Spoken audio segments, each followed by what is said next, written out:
રાજકોટ શહેર ભાજપ પ્રમુખ મુકેશ દોશી દ્વારા તાજેતરમાં રાજકોટ શહેર ભાજપ સહકાર સેલના સંયોજક તરીકે અશોક ડાંગરની નિમણૂક કરવામાં આવી છે। અશોકભાઈ 25 વર્ષથી જનકલ્યાણના સમાજ એવા ટ્રસ્ટના માધ્યમથી સેવાકીય કાર્યો કરી રહ્યા છે। આ ઉપરાંત તેઓએ Chamunda credit cooperative society big બજાર પાસે કાર્યાલય પણ શરૂ કર્યું છે, જ્યાં લોકો ક્રેડિટ સોસાયટી તથા સહકારને લગતા તમામ પ્રશ્નોની રજૂઆત કરી શકે છે। આ અંગે વધુ વિગત તકની મુલાકાતે આવેલા અશોકભાઈ ડાંગરે પૂરી પાડી હતી। સહકાર સેલના સંયોજક તરીકે રાજકોટ શહેર ભાજપ માનનીય શ્રી મુકેશભાઈ દોશીએ મને જવાબદારી સોંપી છે।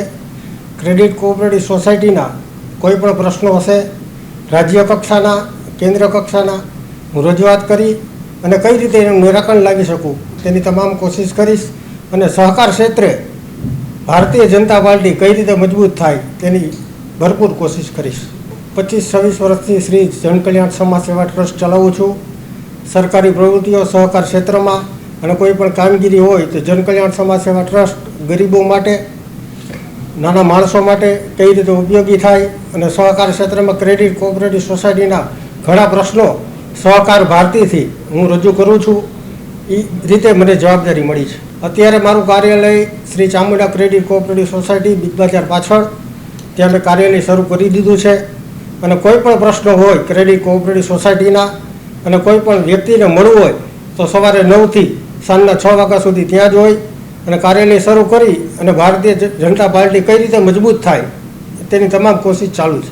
ક્રેડિટ કોઓપરેટિવ સોસાયટી રાજકોટમાં 415 છે અને 112 કર્મચારી ધિરાણ ક્રેડિટ કોઓપરેટિવ સોસાયટી છે। એ બધાનું સંકલન કરીએ 1000 સભ્યો એવરેજ ગણીએ તો પણ 5,15,27,000 સભ્યો થાય અને સભ્યો સુધી પહોંચી અને એ લોકોનું નિરાકરણ લાવી અને પાર્ટી આ સાથે જોડી અને રાજકોટ શહેર ભાજપને કઈ રીતે મજબૂત બનાવી શકાય તેની તમામ કોશિશ ચાલુ છે। સોસાયટીના સભાસદો હોય છે, પોતે લોન લેતા હોય છે અને સભ્યો હોય છે વર્ષોથી અને અમારે તેમની સાથે આત્મીયતાના સંબંધો બંધાઈ ગયા હોય છે।